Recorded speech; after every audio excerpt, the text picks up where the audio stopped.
He is not jumping, bro. I'm gonna push the break too. And it's low though. Okay, come here, AD. Even Look crazy. at this, bro. Left hand, Very left hand fluid. move on Like you I've like been you doing not this for there. years. Bro, defensive player of the year candidate, bro.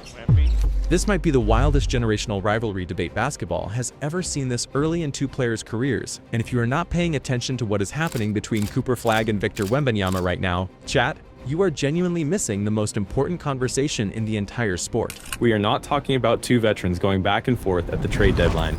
We are not talking about two all-stars chirping each other in the conference finals. We are talking about a 21-year-old alien from San Antonio and a teenager from Newport, Maine, who has not even completed his first full NBA season yet, and somehow, the basketball world is already drawing a straight line between them and asking which one of these kids is going to own this league for the next 15 years. That is the conversation. That is where we are right now. And I need to break it down for you because the details here are absolutely unreal. Wemby, the Spurs ended a 6-year playoff drought this season, and you now make the Western Conference Finals for the first time since 2017. I know you are soaking it all in, but what does this moment represent for you? Let me set the stage properly, because context matters enormously here. Victor Wembanyama was selected first overall in the 2023 NBA draft by the San Antonio Spurs. And from the moment he stepped onto an NBA floor, every analyst, every former player, every scout on the planet agreed on essentially nothing except this: they had never seen anything like him. 7'4" with a 7'11" wingspan, handles like a guard, shot creation like a prime Kevin Durant, shot blocking instincts that reminded people of a young Hakeem Olajuwon crossed with something that genuinely had no comparison.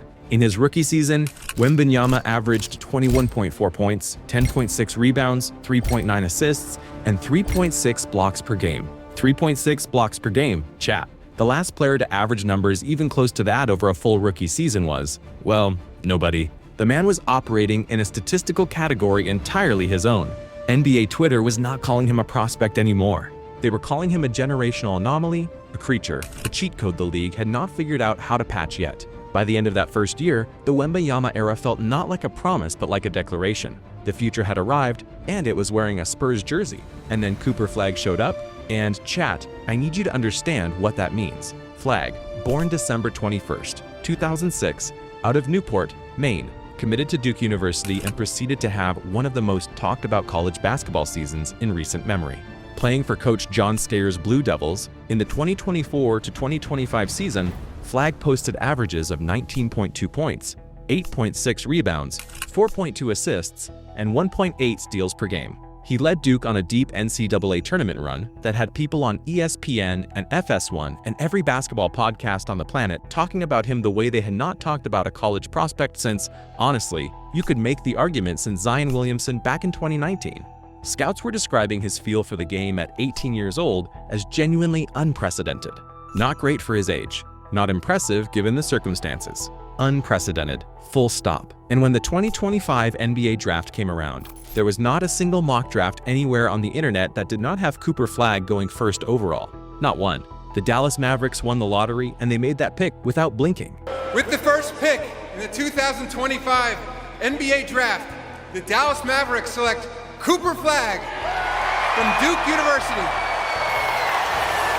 So now you have the setup, gang. You have Wembanyama in San Antonio, already looking like the best young player on earth, possibly the most gifted big man the sport has ever produced, heading into his third season with legitimate MVP conversations beginning to form around him. And you have Flagg in Dallas, the most hyped rookie in years, a wiry 6'9" forward with a 42-inch vertical, elite defensive instincts, and a feel for basketball that makes coaches and veterans speak about him in terms usually reserved for guys 10 years into their careers. Same Western Conference, rival franchises with histories. And every single game, every single highlight clip, every single box score is being filtered through this one enormous question that the fans cannot stop asking: is Cooper Flagg the first real threat to Wembanyama's status as the face of the NBA's future? Now here is where it gets really interesting, chat, because neither of these players has publicly called out the other. There has been no beef, no subtweet, no post-game quote where somebody goes sideways and says something spicy about the other guy directly. But the comparison machine in basketball media, that thing does not need direct quotes to run. It runs on performance. It runs on numbers. It runs on moments. And after Flagg's recent performances, specifically back-to-back 40-point games against the Oklahoma City Thunder and the Phoenix Suns in January 2026, where he shot a combined 53% from the field and added 19 rebounds and 11 assists across those 2 games. The internet did not need anyone to light the match. The fire started itself. What if I told you that after those 2 performances, the most searched basketball-related phrase on Google in the United States for 3 consecutive days was not Flagg's own name, not some trade rumor, not some veteran superstar's milestone. The most searched phrase was Flagg versus Wembanyama, 3 days straight. Whatever moment you think kicked off this conversation publicly, that was it right there. That was the turning point where this went from an interesting media subplot to the central debate in the sport. And then the quotes started coming out. Let me break it down piece by piece, because this is where things get genuinely layered. ESPN's Brian Windhorst, who has been covering the NBA for over 20 years and covered LeBron James from his very first games in Cleveland, said on his podcast, and I want to be really precise about how he framed this, that Cooper Flagg was already displaying, quote, a competitive intelligence at age 18 that usually takes 7 or 8 years to develop. Now chat, think about what that sentence means from someone like Windhorst. He is not saying Flagg is better than Wembanyama. He is not saying Flagg is going to win more MVP awards. He is saying the way Flagg processes the game, the way he reads defenses, anticipates rotations, makes decisions under pressure. That cognitive layer of basketball is operating at a level that veterans develop, and he is doing it as a rookie. That single quote got clipped and shared about 400,000 times on X within 48 hours of it being posted. Then former NBA champion and current TNT analyst Charles Barkley, who famously does not hand out compliments to young players easily, who spent an entire segment in 2024 questioning whether the college game was even preparing prospects adequately for the NBA level, went on inside the NBA and said something that stopped the entire panel. He said, and I am paraphrasing but staying very close to the actual quote here, that watching Cooper Flagg made him feel the way he felt watching a young Tim Duncan, but that unlike Duncan, who was already polished coming out of Wake Forest, Flagg still had room to grow. Room to grow, gang. Charles Barkley looked at an 18-year-old rookie and said he has room to grow and still compared him favorably to one of the 50 greatest players in NBA history. The clip has 11 million views as of this recording. 11 million! And Wembanyama's side of this has been fascinating too, because Wemby himself, in a post-game availability following a 33-point, 14-rebound, 6-block performance against the Memphis Grizzlies in early February, was asked directly about Flagg. And the way he answered, "Chat, I want you to really listen to this," he said, translated from French, because Wemby often switches between English and French depending on comfort. He said essentially that he respected what he saw from Flagg, that he thought the league was in good hands, and that he hoped they would get to compete for a long time. Which sounds completely diplomatic and gracious, right? And it is. But the interesting thing is what he did not say. He did not say Flagg was not in his class. He did not dismiss the conversation. He acknowledged it. From a 21-year-old who has spent the better part of 2 years being called the most generationally unique player since LeBron, acknowledging the conversation at all is the message. That is the signal. That is Wemby saying, without saying it directly, that he sees this rivalry forming and he is not above it. Now the fan reactions. Y'all are not ready for how divided these camps are. If you go on any basketball subreddit right now, any NBA Twitter thread, any YouTube comment section on a Flagg highlight, the split is almost exactly 50-50 and both sides are absolutely locked in. Camp 1 is the Wembanyama loyalists, and these people have a very specific and very coherent argument. They will tell you that Flagg is impressive, undeniably impressive, but that Wembanyama's physical profile is so far outside the historical curve that no direct comparison makes sense. They will cite the block numbers, the wingspan, the shot creation from 7 feet 4 inches, and they will remind you that Wemby, at the same age Flagg is right now, was already putting up historic rookie numbers while dealing with the adjustment of being the most scrutinized player on the planet. Their point is essentially, wait until you see what Wembanyama does at 25. Flagg is great, Wemby is something else.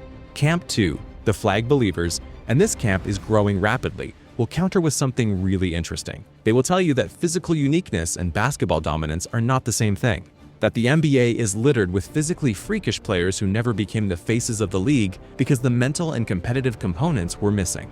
And they will argue that what makes Flagg scary is not the athleticism, which is elite, but not supernatural, but the feel, the IQ, the moments where he makes a decision that a veteran with 8 years of playoff experience would make, and he makes it at 18 years old in January. They bring up the fact that Flagg is already, through the first half of his rookie season, averaging 22.7 points, 7.9 rebounds, and 5.1 assists per game on 51% shooting. Rookie numbers that put him in a conversation with Oscar Robertson and LeBron James at the same stage.